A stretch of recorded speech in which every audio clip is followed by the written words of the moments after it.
Como se tornar intocável.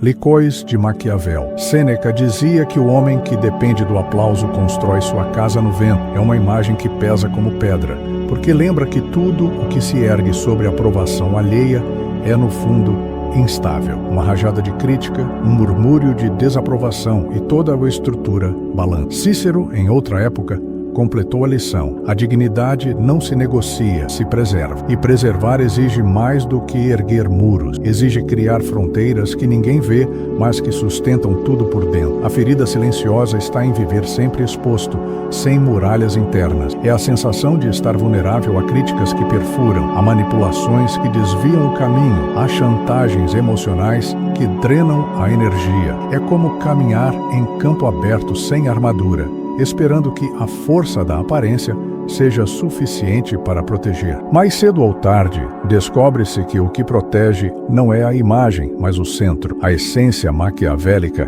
entende que poder não é apenas atacar ou resistir, é tornar-se difícil de atingir. E essa intocabilidade não é isolamento frio. É, antes, um núcleo tão sólido que nenhuma investida externa é capaz de deslocá-lo. Não se trata de afastar-se do mundo, mas de não permitir que o mundo dite o ritmo interno. É como a rocha no meio do mar. As ondas batem, espumam, rugem, mas não a movem. Ser intocável é estar no jogo sem ser arrastado pelo jogo. É caminhar pelos mesmos lugares, falar com as mesmas pessoas, enfrentar as mesmas tempestades, mas com uma postura que não se curva. É não permitir que o olhar de aprovação ou reprovação se torne bússola. É construir em silêncio um alicerce tão profundo que ninguém possa alcançá-lo para derrubar. E talvez, no fim, a muralha mais impenetrável seja aquela que ninguém percebe que existe, não feita de pedra, mas de princípio, não sustentada por grito, mas por silêncio, não erguida para afastar, mas para manter acesa,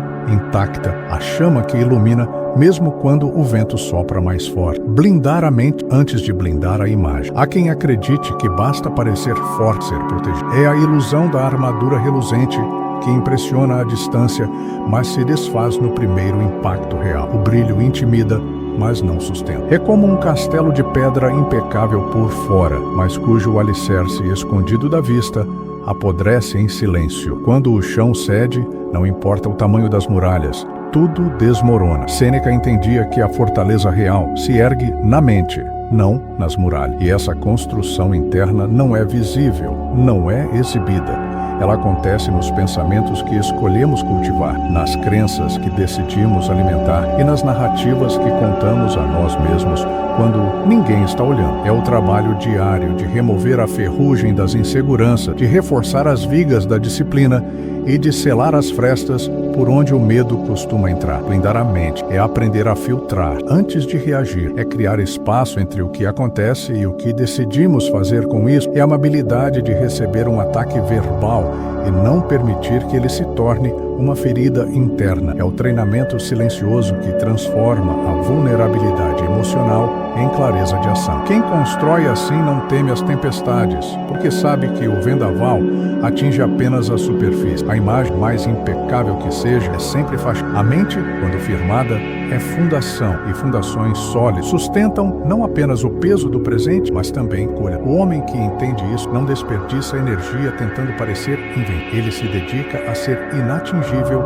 onde realmente importa, no lugar onde ninguém além dele pode. Porque no fim, a blindagem verdadeira não é o que afasta as flechas, mas o que impede que elas atinjam o centro. E esse centro só é seguro quando é cultivado de dentro para fora. Escolher vulnerabilidades, não exibi-las. Há uma diferença profunda entre mostrar-se vulnerável e entregar-se sem critério. A primeira é escolha consciente. A segunda, um ato de carência. Muitas vezes confundimos abertura com exposição total, como se a honestidade precisasse vir desprotegida, sem filtro, para ser legítima. Mas nem toda verdade precisa ser dita a todos, e nem todo acesso precisa ser concedido a quem pede. A vulnerabilidade, quando escolhida, é força. É como abrir uma janela para deixar o ar entrar, mas manter a porta fechada para que a casa não seja invadida. É permitir que alguém veja uma parte de si, mas não entregar o mapa inteiro. No pensamento maquiavélico, controlar o que se revela é controlar o que os outros podem usar contra você. Informação é poder, e o poder, quando disperso, enfraquece. O erro está em exibir fragilidades por impulso, como quem busca alívio imediato. Nesses momentos, revelamos não por estratégia, mas por medo de sermos esquecidos ou ignorados. É uma entrega que não fortalece. Pelo contrário, abre brechas para que críticas, manipulações e julgamentos entrem com mais força. Escolher vulnerabilidades é entender que intimidade não é sobre quantidade de informações compartilhadas, mas sobre a qualidade e o momento certo de compartilhá-la. É decidir quem terá acesso às partes mais delicadas de sua história e em que circunstância. É guardar certas dores para o silêncio e outras para pessoas que provaram pelo tempo e pela lealdade que merecem ouvi-la. O homem que domina essa escolha não se torna frio nem inacessível, ele se torna seletivo. E essa seletividade não constrói barreiras que afastam,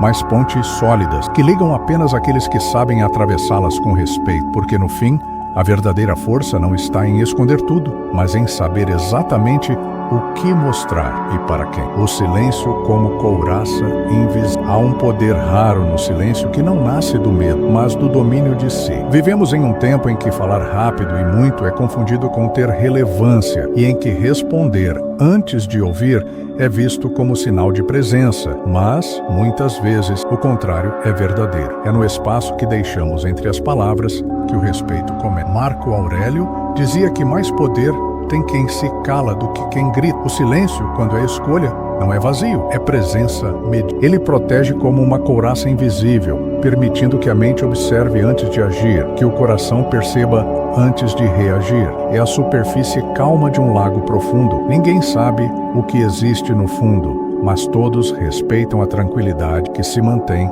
mesmo diante de ventos e pedras lançadas. Falar antes de ouvir é expor-se sem necessidade, é permitir que emoções momentâneas guiem palavras que depois se tornam correntes. Já o silêncio cria margem para o pensamento se alinhar com a intenção. Ele permite que a fala, quando vier, tenha o peso de quem não desperdiça voz em batalhas pequenas. Há quem confunda essa contenção com fraqueza. No entanto, o silêncio estratégico é a marca de quem não precisa competir por atenção. É a segurança de saber que sua presença já foi notada antes mesmo de qualquer palavra ser. No campo da influência, é uma arma que não se vê, mas se sente. Como couraça, o silêncio não apenas protege, mas também preserva. Ele mantém dentro o que ainda não está pronto para ser exposto e impede que ataques externos atinjam o núcleo, e quando se decide quebrá-lo, cada palavra atravessa o ar com a precisão de uma flecha que sabe exatamente onde deve chegar. Aprender a se retirar antes que tentem te arrancar. Existe um momento sutil, mas decisivo, em que permanecer começa a custar mais do que partir. Muitos ignoram esse ponto, insistindo em jogos que já perderam o sentido, mantendo-se em lugares que já não oferecem nada além de desgaste. Permanecer por hábito, orgulho ou medo é oferecer ao outro a chance de decidir o seu destino. Retirar-se por escolha é retomar o controle sobre ele. No pensamento estratégico, sair antes que tentem arrancar não é covardia, é leitura de cenário. É perceber que um campo de jogo já não serve aos seus objetivos e, por isso, não vale mais o seu. É a retirada calculada do general que não desperdiça tropas em batalhas que não podem ser vencidas ou que, mesmo vencidas, trariam pouco ganho. Afastar-se por força é ser empurrado. Afastar-se por escolha é abrir a porta e sair com dignidade intacta. Essa decisão exige clareza e coragem, pois envolve abrir mão de algo que, por mais desgastante que seja, ainda oferece a familiaridade do conhecido. É trocar a segurança aparente por um espaço novo, onde você não será refém de regras que não definiu. O exercício mental está em identificar hoje um ambiente, uma relação ou um hábito que já se transformou em campo minado. Observar não só o que ele oferece, mas o custo silencioso que cobra. Muitas vezes, a retirada estratégica é o único movimento capaz de preservar energia, foco e integridade. Quem domina essa habilidade vive com leveza, não porque evita todos os conflitos, mas porque sabe que alguns não merecem a luta. E ao se retirar no momento certo, não deixa que ninguém decida por ele o tempo de sua partida, porque a saída, nesse caso, é sempre um ato de poder. A coroa que ninguém pode tomar. Sêneca dizia que a liberdade está em não depender do que não controlamos. Essa é a essência da verdadeira intocabilidade. Construir um valor que não possa ser negociado,